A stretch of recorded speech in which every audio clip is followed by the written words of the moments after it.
नमस्कार जय जगन्नाथ आपण मानक आम चैनल को बहुत बहुत स्वागत।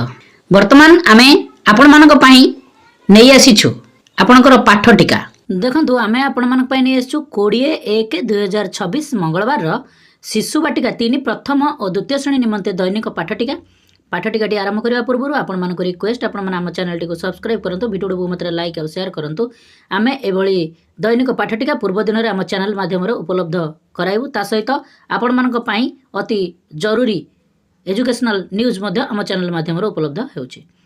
चलंतु दैनिक पाठ टीकाटी आरंभ करबा ता पूर्व आपण माने एभली कलम गुडी को कराइ नियंतु जाकि समय श्रेणी पीरियड विषय प्रसंग विकासर दिग दक्षता येलो कोर्स जहाँकि पाठ्यक्रम लक्ष्य प्रत्यास्थ फलाफल शिक्षण सामग्री शिक्षण कार्य मंतव्य तो ये कलम गुड़िक कराइ नियंतु यापर आपणकर दिनर कार्यक्रम आरंभ हो जहाँकि 10 ରୁ 10:15 प्रार्थना कार्यक्रम यापर आपणकर प्रथम पीरियड कार्यक्रम आरंभ हो।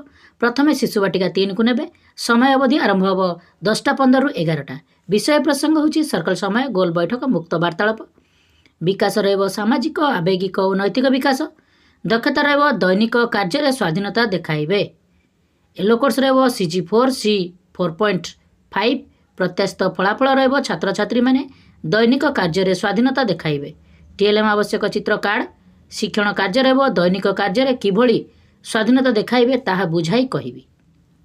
तो ये शिशु बाटिका 3 रो कार्यक्रम परिसमाप्ति हेबो।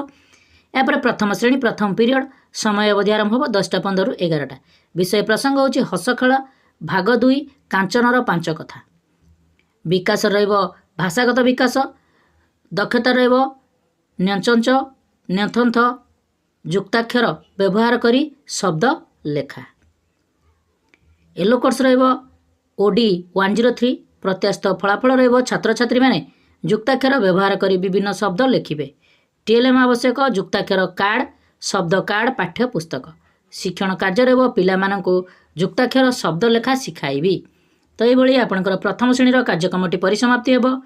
यापर आपणकर द्वितीय श्रेणी प्रथम पीरियड समय अवधि आरंभ हो 10:15 ରୁ 11टा विषय प्रसंग होची हस खुशी पाठ 18 माँ परी किए से हेबो विकास रहिबो भाषागत विकास दक्षता रहिबो सरल पद्य को पठन येलो कोर्स रहिबो OD 216 प्रत्यास्थ फलाफल रहिबो छात्र छात्री माने सरल पद्य को उच्च स्वर रे पढ़िबे TLM आवश्यक पद्य कार्ड पाठ्य पुस्तक शिक्षण कार्य रहिबो पिला माननकु पद्य को उच्च स्वर रे पढ़ाइबी। तो ये प्रथम पीरियड रो कार्यक्रम परिसमाप्ति हेबो। यापर द्वितीय पीरियड कार्यक्रम आरंभ हो प्रथम शिशु बाटिका 3 को नेबे समय अवधि आरंभ हो 11 ରୁ 11:45 विषय प्रसंग होची मुक्त खेल विकास रहिबो शारीरिक विकास दक्षता रहिबो इच्छा अनुसार खेलिबे येलो कोर्स रहिबो CG2 C 2.6 प्रत्यास्थ फलाफल रहिबो छात्र छात्री माने इच्छा अनुसार खेलिबे TLM आवश्यक शिक्षण खेल सामग्री शिक्षण कार्य रहिबो पिला मानकु खेल सामग्री देई खेलिबाकू कहिबी। तो ये शिशु बाटिका 3 रो कार्यक्रम परिसमाप्ति हेबो। यापर प्रथम श्रेणी द्वितीय पीरियड समय अवधि आरंभ हो 11 ରୁ 11:45 विषय प्रसंग होची हस खेल भाग 2 गणित कांचनर 5 कथा विकास रहिबो बौद्धिक विकास दक्षता रहिबो वियोग शिखिबे येलो कोर्स रहिबो M 103 प्रत्यास्थ फलाफल रहिबो छात्र छात्री माने 1 ରୁ 18 मध्य वियोग शिखिबे TLM आवश्यक GK किट पाठ्य पुस्तक शिक्षण कार्य रहिबो पिला माननकु 1 ରୁ 18 मध्य वियोग शिखाइबी। तो ये प्रथम श्रेणी कार्यक्रम परिसमाप्ति हेबो। यापर द्वितीय श्रेणी द्वितीय पीरियड समय अवधि आरंभ हो 11 ରୁ 11:45 विषय प्रसंग होची गणित खेल पाठ 15 पात्र नेई पानी मापिबा विकास रहिबो बौद्धिक विकास दक्षता रहिबो अण मानक मापर धारणा येलो कोर्स रहिबो M 210 प्रत्यास्थ फलाफल रहिबो छात्र छात्री माने तरल पदार्थर अण मानक मापर धारणा पाइबे TLM आवश्यक GK किट पाठ्य पुस्तक शिक्षण कार्य रहिबो पदार्थ को नहीं अण मानक माप बुझाई कहिबी। तो ये आपणकर द्वितीय पीरियड रो कार्यक्रम परिसमाप्ति हेबो। यापर तृतीय पीरियड प्रथम शिशु बाटिका 3 को नेबे समय अवधि आरंभ हो 11:45 ରୁ 12:45 विषय प्रसंग होची संख्या और परिवेश ज्ञान विकास रहिबो बौद्धिक विकास दक्षता रहिबो वस्तु मध्य निखोज अंश चिन्हट करिवे येलो कोर्स रहिबो CG7 C 7.1 प्रत्यास्थ फलाफल रहिबो छात्र छात्री माने समान परिचित वस्तु मध्य थिबा चित्रर निखोज अंश को चिन्हट करिवे TLM आवश्यक जीके किट चित्र कार्ड शिक्षण कार्य रहब पिलामानंकु चित्र थिबा निखोज अंश को चिन्हट करने शिखाइबी। तो ये आपंकर शिशु बाटिका 3 कार्यक्रमटी परिसमाप्ति हेब। यापर प्रथम श्रेणी तृतीय पीरियड समय अवधि आरंभ हो 11:45 रु 12:45। विषय प्रसंग होची गणित कार्य पुस्तिका सप्ताह 25 दिवस 6 मान निर्धारण। विकास रहब बौद्धिक विकास दक्षता रहब कार्य फर्द पूरण। येलो कोर्स रहब ILM 4.12। प्रत्यास्थ फलाफल रहब छात्र छात्री माने कार्य फर्द सठिक भाव पूरण करेंगे। TLM आवश्यक कार्य पुस्तिका शिक्षण कार्य रहब पिलामानंकर कार्य फर्द सठिक भाव पूरण कराइबी। तो ये आपंकर प्रथम श्रेणी कार्यक्रमटी परिसमाप्ति हेब। यापर द्वितीय श्रेणी तृतीय पीरियड समय अवधि आरंभ हो 11:45 रु 12:45। विषय प्रसंग होची गणित कार्य पुस्तिका सप्ताह 25 दिवस 6 मान निर्धारण। विकास रहब बौद्धिक विकास दक्षता रहब कार्य फर्द पूरण। येलो कोर्स रहब ILM 5.14। प्रत्यास्थ फलाफल रहब छात्र छात्री माने कार्य फर्द सठिक भाव पूरण करेंगे। TLM आवश्यक कार्य पुस्तिका शिक्षण कार्य रहब पिलामानंकर कार्य फर्द सठिक भाव पूरण कराइबी। तो ये आपंकर तृतीय पीरियड कार्यक्रमटी परिसमाप्ति हेब। यापर चतुर्थ पीरियड कार्यक्रम आरंभ हो। प्रथम शिशु बाटिका 3 को नेबे समय अवधि आरंभ हो 12:45 रु 1:15। विषय प्रसंग होची कलात्मक कार्य करेंगे। विकास रहब कला सौंदर्य और सृजनात्मक विकास दक्षता रहब चित्र अंकन करी रंग देवे। येलो कोर्स रहब CG12 C12.4। प्रत्यास्थ फलाफल रहब छात्र छात्री माने विभिन्न चित्र अंकन करी सेतिरे रंग देवे।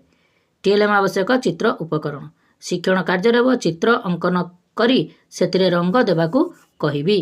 तो ये आपंकर शिशु बाटिका 3 कार्यक्रमटी परिसमाप्ति हेब। यापर आपंकर प्रथम श्रेणी चतुर्थ पीरियड समय अवधि आरंभ हो 12:45 रु 1:15।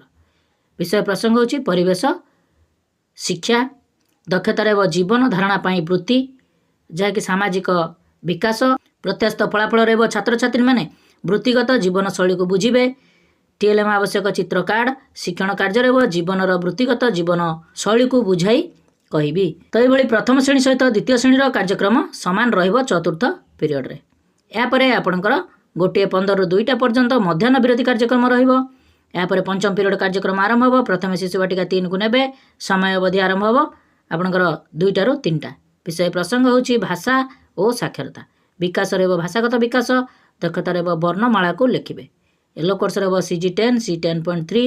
प्रत्यास्थ फलाफल रहब छात्र छात्री माने वर्णमाला को सठिक भाव लिखिबे। TLM आवश्यक वर्णमाला चार्ट शिक्षण कार्य रहब पिलामानंकु वर्णमाला को लेखा शिखाइबी। तो ये शिशु बाटिका 3 कार्यक्रमटी परिसमाप्ति हेब। यापर प्रथम श्रेणी पंचम पीरियड समय अवधि आरंभ हो 2टा रु 3टा। विषय प्रसंग होची भाषा कार्य पुस्तिका सप्ताह 25 दिवस 6 मान निर्धारण। विकास रहब भाषागत विकास दक्षता रहब कार्य फर्द पूरण। येलो कोर्स रहब ECL 14.6। प्रत्यास्थ फलाफल रहब छात्र छात्री माने कार्य पुस्तिका सठिक भाव पूरण करेंगे। TLM आवश्यक कार्य पुस्तिका शिक्षण कार्य रहब पिलामानंकर कार्य फर्द सठिक भाव पूरण करेंगे। तो ये आपंकर प्रथम श्रेणी कार्यक्रमटी परिसमाप्ति हेब। यापर द्वितीय श्रेणी पंचम पीरियड समय अवधि आरंभ हो 2टा रु 3टा। विषय प्रसंग होची भाषा कार्य पुस्तिका सप्ताह 25 दिवस 6 मान निर्धारण। विकास रहब भाषागत विकास दक्षता रहब कार्य फर्द पूरण। येलो कोर्स रहब ECL 5.9। प्रत्यास्थ फलाफल रहब छात्र छात्री माने कार्य पुस्तिका सठिक भाव पूरण करेंगे। TLM आवश्यक कार्य पुस्तिका शिक्षण कार्य रहब पिलामानंकर कार्य फर्द सठिक भाव पूरण कराइबी। तो ये आपंकर पंचम पीरियड कार्यक्रमटी परिसमाप्ति हेब। यापर षष्ठ पीरियड कार्यक्रम आरंभ हो। प्रथम शिशु बाटिका 3 को नेबे समय अवधि आरंभ हो 3टा रु 3:30। विषय प्रसंग होची घर बार खेल विकास रहब शारीरिक विकास दक्षता रहब विभिन्न खेल खेलिबे। येलो कोर्स रहब CG3 C3.9। प्रत्यास्थ फलाफल रहब छात्र छात्री माने विभिन्न खेल सामग्री नहीं श्रेणी गृह और श्रेणी बाहर खेल खेलिबे। TLM आवश्यक विभिन्न खेल सामग्री शिक्षण कार्य रहब पिलामानंको विभिन्न खेल सामग्री दे खेल खेलाइबी। तो ये शिशु बाटिका 3 सहित षष्ठ पीरियड प्रथम द्वितीय श्रेणी कार्यक्रम सामान रहिब। यापर 3:30 रु 4टा पर्यंत आपंकर सप्तम पीरियड रहिब। प्रथम शिशु बाटिका 3 को नेबे विषय प्रसंग रहब विदाय आज दिन पाठ्यक्रम सारांश। विकास रहब समस्त विकास सारांश सबु दक्षता को बुझिबे समस्त येलो कोर्स फुलफिल हेब। प्रत्यास्थ फलाफल रहब छात्र छात्री माने आज दिन पाठ्यक्रम सारांश को बुझिबे और लिखिबे। TLM आवश्यक विभिन्न शिक्षण सामग्री शिक्षण कार्य आज दिन पाठ्यक्रम को आलोचना कराइबी आज नुआ कौन शिखिले पचारि बुझीबी आसंता दिन शिक्षण कार्य विषय कहबी शिक्षण सामग्री को निर्दिष्ट स्थान रखी शेष में कृतज्ञता ज्ञापन करी। तो ये सप्तम पीरियड रे शिशु बाटिका 3 सहित प्रथम और द्वितीय श्रेणी कार्यक्रम सामान रहिबो। तो ये आपणकर शिशु बाटिका 3 प्रथम और द्वितीय श्रेणी 20/1/2026 मंगलवार दैनिक पाठटिकाटी परिसमाप्ति हेबो। निश्चित भाव में आप बहुत हेल्पफुल करथिबो। आपण रिक्वेस्ट आपण आम चैनल को सब्सक्राइब करंतु वीडियो बहुत मात्रा लाइक और शेयर करंतु आमे एभली दैनिक पाठटिका सहित आपण मानक पई हेल्पफुल न्यूज मध्य प्रोवाइड करिवु आम चैनल माध्यम रे। नमस्कार, सर्वे भवन्तु सुखिनो।